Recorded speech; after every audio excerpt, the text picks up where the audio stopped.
I think we are in for a difficult period. And I think we're in for a difficult period for this reason.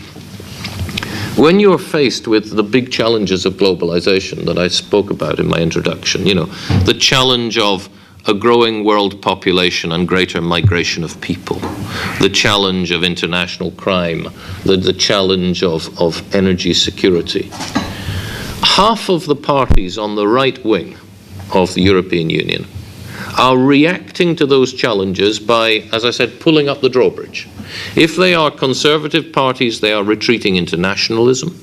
If they are Christian democratic parties, they are retreating into the arms of the Vatican, as we see in Slovakia and some other places.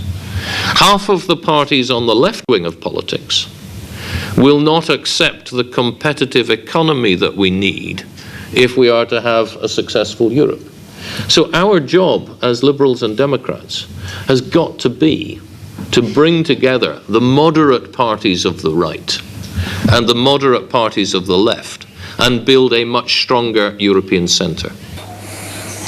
We have seen so many examples and manifestations of globalization in our everyday life.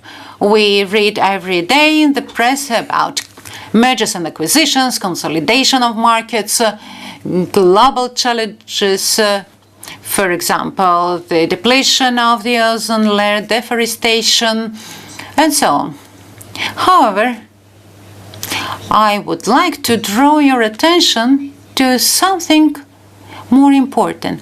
All those facets are united by a political dimension. Actually, policy is part and parcel of each and every of those facets. On the one hand, policy is affected by all changes unfolding in a globalized world. On the other hand, policy is one of the key means to regulate political relations. All of you know that municipal important elections are approaching. What would be your message? What would be your advice to us as young leaders? What should we emphasize on in the course of this campaign, especially connected with our now being members of the EU, now knowing that it has new dimensions, new things we need to emphasize? What would be your advice? I'm telling you as young leaders that you must do everything possible to motivate people to go out to the poll stations to vote, because a new kind of policy is going to be made. Now it is crucial to have knowledgeable leaders on a local level, because this will make it possible to change dramatically for the better individual towns and villages in Bulgaria. That's why it is crucial to provide relevant information from Europe, from Brussels, and to cascade this information down to the local level in Bulgaria. So we need to use information from all relevant sources in Brussels. We need to use this information, and we as MEPs, we will do our best to provide you with all relevant information which is available at the EU level. We each view the European Union through the prism of national culture.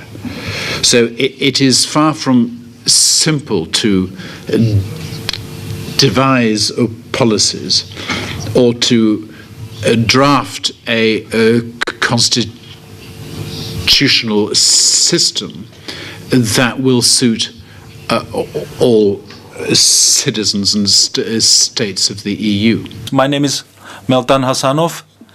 Mr. Duff, my question is, how could Bulgaria contribute to the European Union from the point of view of economy, politics, and even psychology?